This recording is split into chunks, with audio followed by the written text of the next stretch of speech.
Olá, professor João Paulo Garrido. Obrigada por vir ao programa História. Bom dia, eu que agradeço o convite, viu? Eu estou aqui hoje com o Ederson Graneto, por uma razão que a gente já vai explicar já.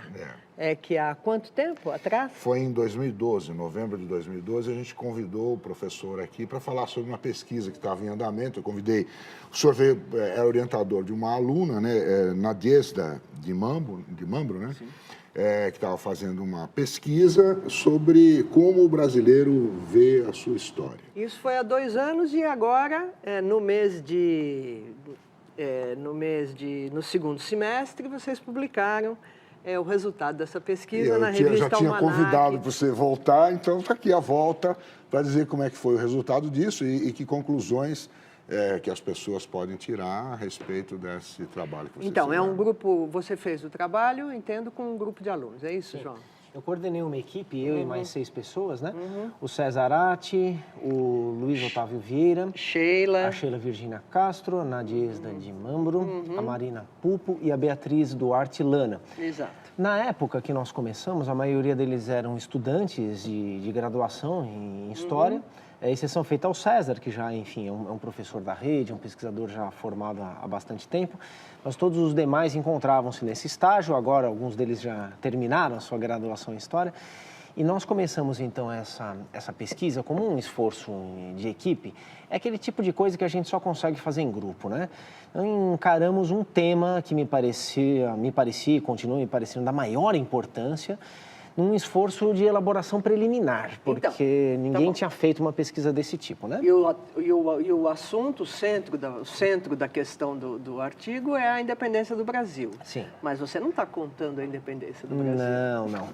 Não foi buscar a história não é sobre isso. Embora você tenha a independência do Brasil como objeto de pesquisa seu, né? Profissionalmente, eu sou um historiador que, dentre outros temas, estuda a independência do Brasil por ofício, né?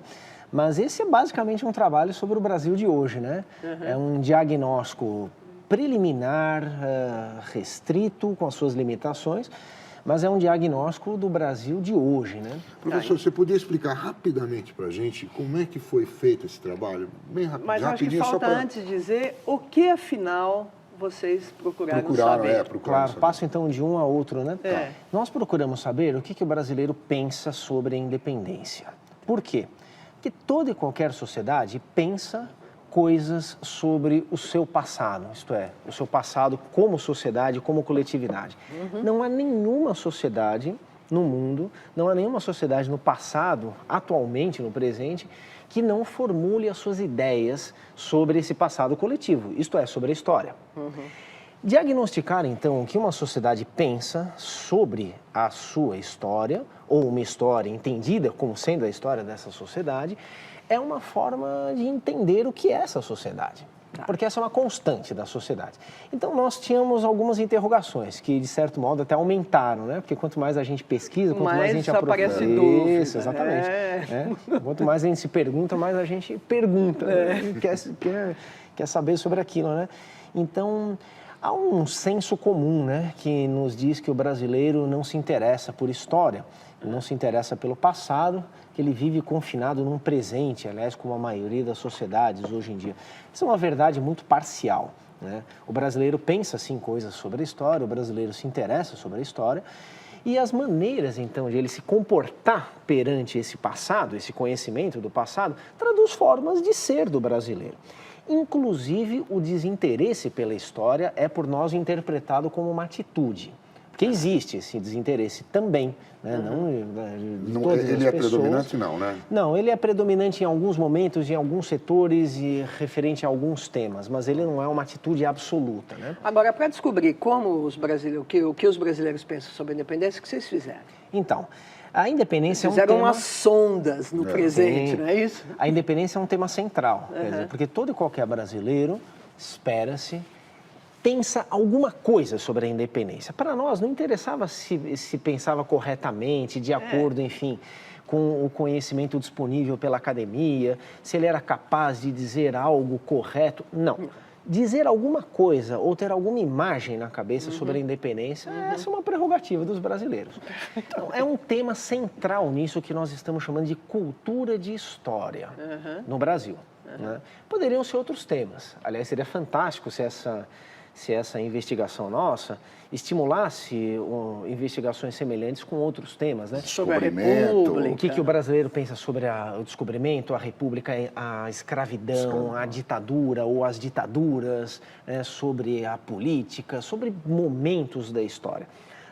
Eu sou um historiador profissional da independência, a minha equipe, então, trabalhou com a independência. Mas, repito, é um tema central. Mas vocês atuaram em 5 fontes, Isso, em 5 frentes, exatamente. Melhor ainda. Primeiro Muito lugar, mais fontes. Sim. Quer dizer, é um tema específico, é um escopo razoavelmente limitado, mas nós compensamos isso com uma grande diversidade de indícios, né, de fontes na nossa pesquisa. A pesquisa. Isso. Nós criamos, então, uma pesquisa de opinião. Tá bom. Né? Formulamos um questionário e aplicamos esse questionário. Então, a minha equipe foi às ruas, eles se divertiram bastante, né, com essa etapa, foram entrevistar pessoas na rua acerca da independência. Então, muito rapidamente, é um questionário em 3 etapas. A primeira etapa enquadra o entrevistado em critérios socioeconômicos do IBGE, porque nós queríamos que, mesmo fazendo a pesquisa aqui no estado de São Paulo, ela fosse minimamente representativa de uma diversidade da sociedade brasileira. Então, tem rico, tem pobre, tem classe média, tem gente muito bem empregada, tem gente mal empregada, tem gente desempregada, empregos tem de um monte de tipos. Quantas entrevistas vocês fizeram? Havia aí de início uma... Vocês recortaram? Teve um recorte da sociedade? Como é que foi? Sim, a quantidade de gente entrevistada foi determinada pelo alcance das nossas forças. Então, nós entrevistamos 311 pessoas. Bastante gente. E, repito, de tudo quanto é tipo. Então, nós buscamos enquadrar esses 311 né, nos critérios do IBGE, nos critérios socioeconômicos mais importantes. Para tabular, né? E ter um resultado minimamente... Claro, representativo. Né? E aí, o que vocês perguntaram? Então, em primeiro lugar... Primeira pergunta, qual era? Sim, nós queríamos saber, enfim, não sei se era idade, se era ocupação. A primeira parte do questionário é esse enquadramento. O segundo é um diagnóstico, digamos, cultural. Né? Nós queremos saber, quisemos saber se o entrevistado lia, se ele frequentava cinema, se ele assistia TV, com que frequência, se ele se interessava por história. E aí, nessa segunda parte, nós já fomos direcionando para uma terceira parte, que é a independência e a história do Brasil propriamente ditas. Né? Aí nós fizemos algumas perguntas e procuramos saber, então, se ele tem um conhecimento conceitual da independência, se ele tem referências cronológicas da independência. Deixamos algumas questões em aberto para ver quais são, então, as palavras, os termos, as imagens que o próprio entrevistado poderia nos dar sobre a independência. Então, o que nós interpretamos basicamente essa terceira parte. Né? A primeira e a segunda foram classificatórias. E o que vocês descobriram? Né? O que as pessoas sabem? Então, nós desconfiamos de algumas coisas na primeira parte né, da pesquisa e fomos, então, para as outras partes todas, né, para essas outras fontes. Mas o brasileiro tem uma tremenda dificuldade em manejar marcos cronológicos, né? Então, ele pensa o mundo, pensa a história de uma forma confusa temporalmente. Mistura épocas, mistura períodos longos, 100, 200 anos, embaralha séculos, né? Dias e meses, por vezes, não como se o passado fosse uma camada única. Não são amparados em anos. Então, quando a gente pergunta, né? Num determinado momento, você é capaz de dizer quando foi a independência do Brasil? Veja, essa é uma resposta é uma pergunta que permite várias respostas, né? Ele poderia dizer 7 de setembro de 1822. Ele poderia dizer 12 de outubro de 1822. Poderia dizer outubro de 22. Poderia dizer setembro de 22. Poderia dizer 1820 e pouco. Foi entre 1820 e 1824. Começo do Podia se aproximar. Sim, começo do século XIX. São respostas aceitáveis. Cada uma dessas respostas corresponde a uma interpretação, tá certo? E nós perguntamos também outras 3 coisas, né? Se ele seria capaz de dizer quando a corte portuguesa veio para o Brasil, 1808, chegou em 1808, partiu em 1807, quando foi a primeira Constituição do Brasil, 1824, e quando foi a abdicação de Pedro I, final do primeiro reinado, né? 1831. Bom, Essas 3 últimas perguntas aqui são de muito difícil resposta para os nossos entrevistados. Agora, cerca de 40% dos nossos entrevistados não deu respostas satisfatórias a uma pergunta aparentemente simples. Quando foi a independência do Brasil? Né? Tá. Alguma ideia? Tem, sim. Mas tem gente que responde 1500 e pouco, tem gente que responde final do século XIX, tem gente que fala 15 de novembro de não lembro quando, tem gente que fala 22 de abril, 21 de abril. Agora, tipicamente esse conhecimento aí é dado pela escola, não é isso? Ele é dado pela escola, mas a escola traduz também demandas da sociedade. Eu não tenho a menor dúvida, mas vamos dizer assim, essa confusão, vem da escolaridade, né? Porque a gente você acha que como é que você interpretou isso? Como é que você interpretou o resultado que você obteve? Quer dizer, 40% não sabe dizer. Claro, não é esperado que uma sociedade seja craque, para usar uma metáfora, em datas. Mas as datas, elas são uma forma de representar tempos da história. Tá bom. Por isso que nós também perguntamos palavras. Que palavras têm a ver mais com a independência? E aí também procuramos, então, juntar outras formas de representar o passado, nesse bojo da sociedade, que não apenas as datas, né? O ensino de história, há algumas décadas atrás, ele passou a condenar no Brasil uma história considerada excessivamente factual. Não é? E então, cronológica. Cronológica, de decorar datas. E passou a privilegiar, como tabuada, né? Isso, passou a privilegiar, então, processos, eixos temáticos. Então, ao invés de você ter uma aula lá sobre a independência do Brasil, você vai ter uma aula ou várias aulas sobre o trabalho no Brasil. Aí você pega o trabalho escravo, o trabalho indígena, o trabalho assalariado, o trabalho nos dias de hoje. É uma forma de abordagem, né? Só que existem efeitos negativos desse tipo de abordagem, né? Dentre eles, causado pelo fato de que a nossa sociedade não está acostumada, ela não maneja com segurança marcos cronológicos. Então mais importante do que saber dizer quando é um acontecimento, porque também um acontecimento pode ser um processo, não exatamente um acontecimento, a coisa não acontece de repente, as coisas realmente importantes, é o sujeito ser capaz de discernir, né, entre épocas. Entender que o que acontece no mundo de hoje não acontecia do mesmo modo no passado e não acontecerá do mesmo modo no futuro. Então, nós desconfiamos, nessa primeira parte da nossa pesquisa, né, de que havia aí, digamos, uma destemporalização da história. Isto é, uma dificuldade de entender que a história impõe a transformação. Logo, se as coisas são separadas temporalmente, elas são diferentes. E a época determina, então, a natureza do fenômeno social. Agora, essa interpretação você tirou por conta dessa resposta das datas ou... Porque 40% não sabem responder. Mas 60% responderam satisfatoriamente, vamos dizer assim. Sim, satisfatoriamente. A essa pergunta, quando foi a independência do Brasil? Nós não consideramos, de início, 40% muito nem pouco. Fomos para as outras fontes. Tá bom. O que nós fizemos? Né? Então, uma fonte importante foi livro didático, não é isso? Fomos para o segundo conjunto de fontes. Na verdade, nós trabalhamos simultaneamente, né? Mas a apresentação aqui no nosso artigo tem essa ordem. Fomos para os livros didáticos e analisamos, então, o tratamento que é dado aí. Aí nós nos deparamos com uma padronização desses materiais. Nós pegamos cerca de 1 dúzia de livros didáticos de ensino médio, né? Esses selecionados atuais, né? Selecionados pelo Ministério da Educação, recomendados pelo Ministério da Educação. De 2012. No programa de avaliação do livro didático. São esses livros, então, comprados pelo Ministério da Educação, o que enseja um mercado editorial fortíssimo. Puxa. Então, as editoras se mobilizam de quando em quando, vendem milhões de exemplares. Vocês escreveram no artigo uma informação que eu não tinha.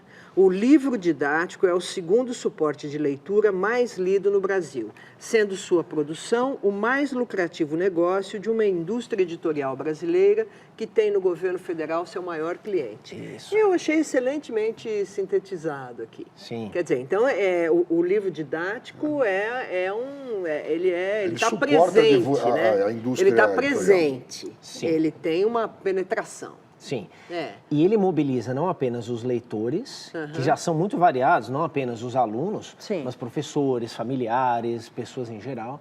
Mas ele mobiliza todo um processo editorial, de produção, de distribuição, né? Então, há uma indústria do livro didático. Não, né, tudo bem, mas que é isso tudo bem. O forte, livro didático é bom, que então, representação... essa questão está lá no livro didático. que representação o livro didático dá da independência? Sim. É isso que vocês foram ver. Sim. É. O livro didático trabalha de uma maneira padronizada. Esses livros didáticos, no que toca à independência, eles são praticamente idênticos. Isso já não é bom. Pois é. Quer dizer, eles têm autores, muitos deles são historiadores profissionais que realmente procuram fazer um trabalho bom. Há empenho dos profissionais das editoras, mas a determinação do mercado editorial faz com que esses livros sejam praticamente idênticos. Então, no tocante à independência, Mas não há é o grande diferença mercado entre um ou e é outro. porque essa é a ideia predominante, vamos dizer assim? Essa é a ideia que eu vou pedir que você conte, inclusive, qual é essa representação? Ela não é a dominante, tanto na sociedade em geral quanto na academia, vamos dizer. Essa a ideia que não tem discussão. Que está no livro. Ou que estaria sem discussão, você entendeu o que eu estou falando? Entendi, mas como não se fosse é exatamente uma espécie de um isso. consenso. Mas não é bem assim. Não é isso. Não, não é bem conte. assim. É. Porque os consensos na academia, eles são consensos bastante abertos, né? Tá. A academia se faz presente nesses livros didáticos, porque isso é um padrão. Isso virou uma imposição da forma do livro didático. Então, todos os livros didáticos, sejam eles assinados, né? Quer dizer, tendo como autores historiadores profissionais ou não, mas todos eles têm lá trechos citados de historiadores profissionais. Tá bom. Pronto. Só que quase nunca esses trechos se coadunam com o restante do conteúdo dos livros. Sim. Quase nunca a parte mais didática do livro didático, né, incorpora as contribuições da academia. Sim. Quase nunca as imagens que sobram nos livros didáticos, porque essa também é uma convenção imposta pelo mercado, quase nunca essas imagens são realmente interpretadas. Tá bom. Na academia, se alguém defende uma tese, né, e coloca lá imagens, ele é obrigado a analisar as imagens, né? Pronto.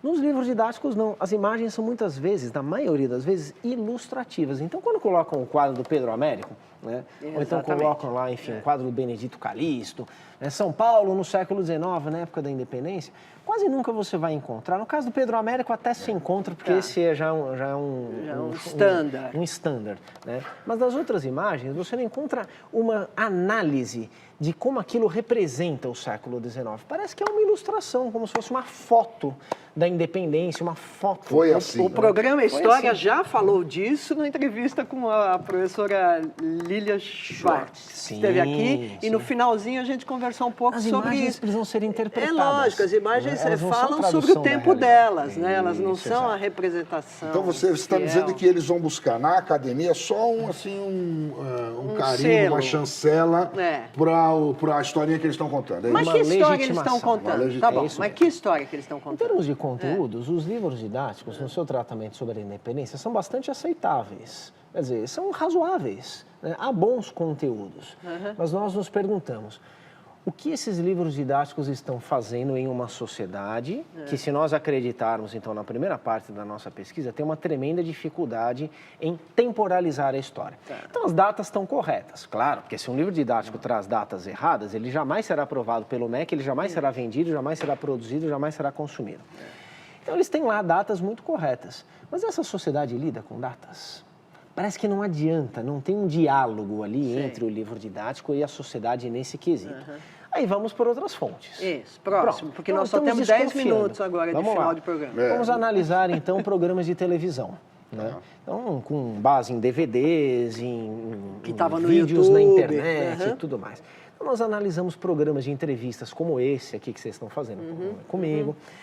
Analisamos programas educativos, vários, analisamos programas, minisséries, analisamos filmes, né? Fomos para o cinema também.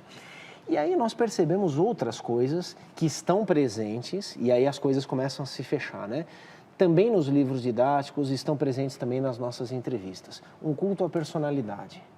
Veja, falamos de uma destemporalização da história, uma dificuldade de colocar marcos, de pensar processos, de distinguir épocas. nós vemos uma tremenda ênfase, então, em personagens. Dom Pedro era o cara. Dom Pedro, José Bonifácio. José Bonifácio, Dom João, Carlota Joaquina, esposa de Dom João, a Marquesa de Santos, as duas esposas do Dom Pedro e por aí vai, né? Raramente esses personagens chegam, então, a personagens da vida comum. É a realeza, é a corte. E aí, uma ênfase nesses programas de televisão, uma ênfase tremenda nos aspectos morais dos personagens, na sua vida privada, na sua conduta sexual. Né? Essas coisas que interessam, né, nessa sociedade de Big Brother que a gente vive, né? Então, essas coisas estão projetadas na história, né? Aliás, repetindo, praticamente clonando algo que já se fazia 100 anos atrás. Quer dizer, 100 anos atrás, os livros do Paulo Setúbal eram best-sellers aqui. Porque contavam justamente isso. Essas coisas curiosas. E essas coisas continuam a ser contadas. Mas vendia muito, números como 2 milhões de exemplares. Continuam vendendo bastante, né? Então, mas... Sim. Então, essa ênfase nos personagens nos mostra o quê? Né? Um desprezo pelo coletivo. Tá bom. E um desprezo pelo coletivo, levando a um desprezo também por épocas. As coisas começam, então, a fazer mais sentido. Quer dizer, que a destemporalização ali que vocês não escutaram tem a ver também, aparece também... em personagens, em aparece indivíduos. também na mídia. Isso. Então, pergunta, para que nós queremos saber da conduta sexual de Dom Pedro I? Ah, porque isso é interessante. Tá, mas não explica a história pela conduta sexual de Dom Pedro. É a chamada evidência anedótica. É anedótico, é bizarro, é curioso, é interessante. É a busca da audiência, a indústria cultural. É nesse contexto? É mais ou menos por aí, né? Agora, nós temos, então, também nesses programas de televisão... Mas, ao mesmo tempo, poderia haver uma interpretação desta vida privada dentro de um contexto histórico. Sim, claro. Mas, nós, historiadores, não temos nada contra isso. Nós escrevemos biografias, falamos... Então. Desde que a vida pessoal ilumine algo sobre a época. Exato, aí que tá. Nós queremos saber mais o que há de típico naquela conduta do que o excepcional. Então, quando se fala que Dom Pedro tinha um monte de amantes, todos os príncipes e reis da época tinham amantes. Aliás, um monte de gente... alguma novidade as pessoas terem amantes hoje em dia? Quer dizer, nisso há algo de típico. Isso pode ser interessante, mas isso é tratado como atípico. Tá bom. Como se Dom Pedro fosse um sujeito bizarro, extraordinário, etc. Mas nós temos também, eu ia dizendo, nesses programas de televisão, uma tremenda dificuldade em dialogar com a academia. Então, entrevistam acadêmicos, né, que dão lá o seu depoimento, aí vocês sabem como é que é, né? E o jornalista continua falando como se o acadêmico não tivesse falado. Talvez seja paralelo ao que acontece com o livro didático, com a citação do acadêmico. Coisa. Ele traz o acadêmico para dar uma chancela e não escuta. O programa mas está dizendo uma outra coisa. Tiradentes não tem nada a ver com a independência do Brasil. Pronto, a gente cansa de falar isso nas entrevistas, nos programas e tal. Era outra coisa, queria independência só da capitã de Minas Gerais. Aí segue o jornalista. O herói da independência do Brasil. Não há um... Né? Bom, se nós seguirmos adiante e formos, então, para os livros, os best-sellers de história, que prestam um serviço à sociedade, não há dúvida.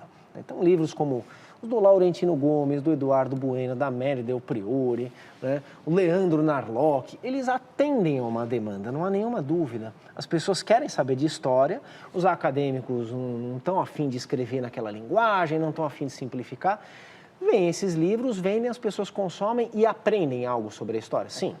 E aí nós analisamos em detalhes esses livros todos que dizem respeito à independência, né?